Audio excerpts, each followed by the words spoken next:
اللہ و رسول کی نظر میں مسلمان ہے۔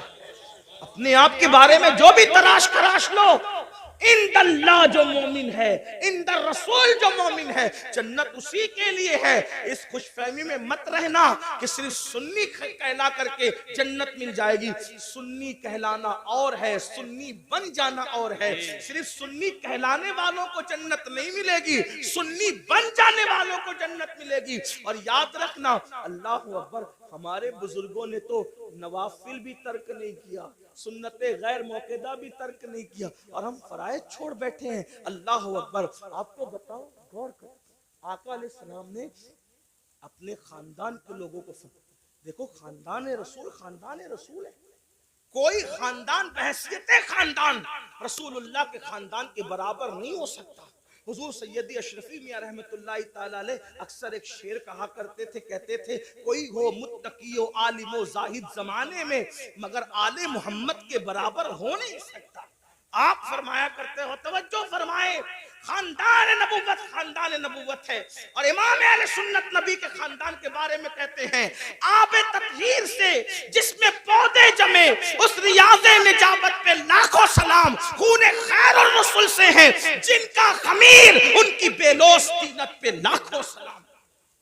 رسول اللہ کے خون سے جن کا خمیر بنا ہے، آب تطہیر سے جس میں پودے جمے، وہ نبی کا خاندان۔ توجہ کریں، اس خاندان رسالت کو رسالت ماپ نے فرمایا، اے بنو ہاشم عمل کرنا، عمل۔ توجہ کریں، اللہ کے رسول اپنے خاندان کے لوگوں کو کہہ رہے ہیں عمل کرنا، عمل۔ کہیں ایسا نہ ہو کہ لوگ عمل لائیں اور تم صرف نسب لاؤ۔ پھر آقا نے فرمایا، اے بنو ہاشم، جس کو عمل نے پیچھے کر دیا اس کو نسب کبھی آگے نہیں کر سکتا، اس لیے عمل کرنا۔ رسول اللہ کی اس نصیحت کو خاندان کے لوگوں نے کیسے سینے سے لگایا، اللہ اکبر، کہ رسول اللہ کے خاندان میں پھر کوئی بھی آپ کو بے عمل نظر نہیں آئے گا۔ میں بے عمل کی بات کر رہا ہوں، بد عمل تو دور کی بات ہے، اس لیے کہ ایک ہے با عمل، ایک ہے بے عمل، ایک ہے بد عمل۔ رسول اللہ کے خاندان میں بد عمل تو بہت دور کی بات ہے، بے عمل بھی تمہیں کوئی نظر نہیں آئے گا۔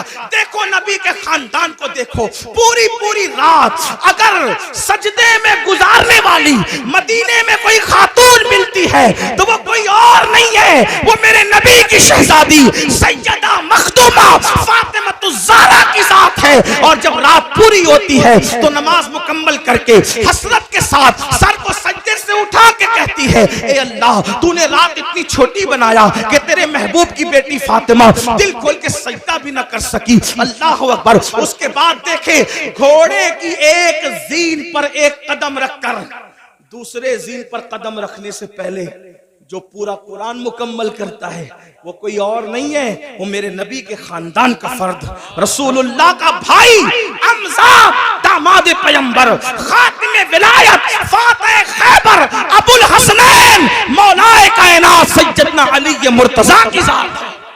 کسی نے قرآن اس طرح پڑھا، بابا قرآن پڑھتے ہیں گھوڑے کی سین پر ایک قدم رکھ کر دوسرا قدم رکھنے سے پہلے، اور شہزادوں کی کیا شان ہے، سر کٹنے کے بعد جو نیزے پہ قرآن پڑھتے ہیں وہ کسی اور خاندان کا فرد نہیں، وہ میرے نبی کا نواسا سیدنا امام حسین کی ذات ہے، امام علی مقام کی ذات ہے۔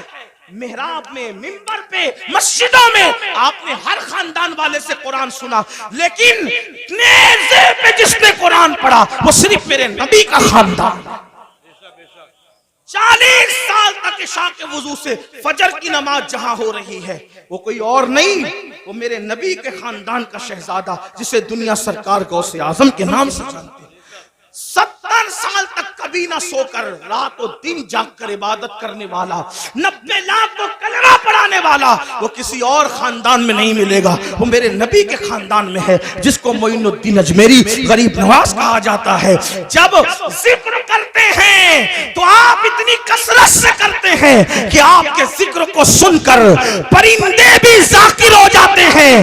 ایسا ذاکر آپ کو کسی اور خاندان میں نہیں ملے گا. وہ میرے نبی کا شہزادہ حضرت شاہ برکت اللہ عشقی پریمی مہریروی رحمت اللہ علیہ کی ذات ہے جس کے ذکر نے پرندوں کو ذاکر بنا دیا. یہ خاندان نبوت کا عمل ہے. امام زین العابدین کا نام زین العابدین نہیں ہے بلکہ ان کا نام ہے علی ابن حسین.